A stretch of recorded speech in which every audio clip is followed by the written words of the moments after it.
এখানে আসলে আমি পাহাড়ের বিভিন্ন রকমের ফল দেখতে পারি, ওদের বাঁশ, ওদের কোরল। এই মেলাটা প্রায় ৩ বছর হলো। যে ধরনের দুর্নীতি, অনিয়ম এবং অবহেলা পার্বত্য চট্টগ্রামকে করা হয়েছে, এটা আর এখন করা হবে না ইনশাআল্লাহ।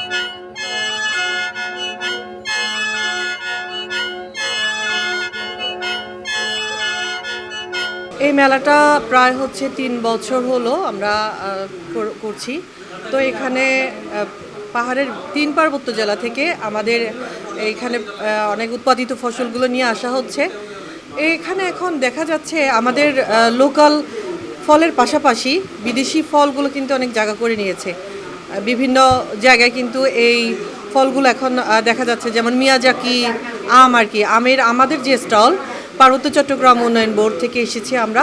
এখানে ২৬ প্রজাতির আমরা আম নিয়ে এসেছি। পাহাড়ি ফল মেলাতে আমাদের কৃষিজ পণ্য থাকবে, কৃষি পণ্য যেমন হচ্ছে মধু আমাদের ওখানকার, তারপর অর্গানিক মানে প্রত্যেকটা প্রোডাক্ট কাজ মানে হলুদ, মরিচ, তারপরে বিভিন্ন ফল এখানে ডিসপ্লে করা আছে। অনেকগুলো আম, বিশেষ করে আমের জন্যই বিখ্যাত এখন বাংলাদেশের মানে খাগড়াছড়ি জেলা। তো আম বিভিন্ন জাতের আম নিয়ে এসেছি। আম্রপালি আম আছে, সাথে হচ্ছে ব্যানানা, এগুলি নিয়ে আসছি। আর কৃষিপণ্যের মধ্যে মানে যেগুলি ড্রাই, আমরা মানে এই যে হলুদ, মরিচ এগুলি নিয়ে কাজ করে থাকি, এগুলিও আছে সাথে।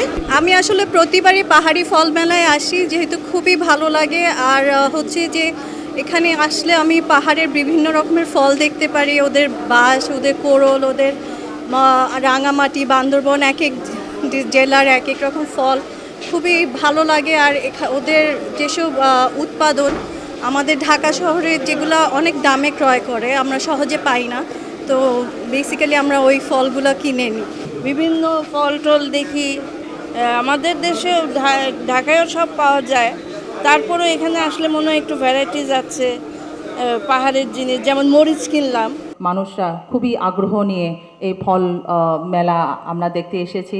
পাহাড়ি যে ফল আছে সেগুলো অন্যান্য এলাকার তুলনায় এটা স্বাদে ভিন্ন, এবং এখানে যে আমরা অনেক সময় ফরমালিন যুক্ত ফল খেতে আমরা ভয় পাই, সেই ক্ষেত্রে পাহাড়ে যে বাগানিরা আছে তারা এই ফরমালিনের ব্যবহারটা তুলনামূলকভাবে কম ব্যবহার করে বলে আমি মনে করি।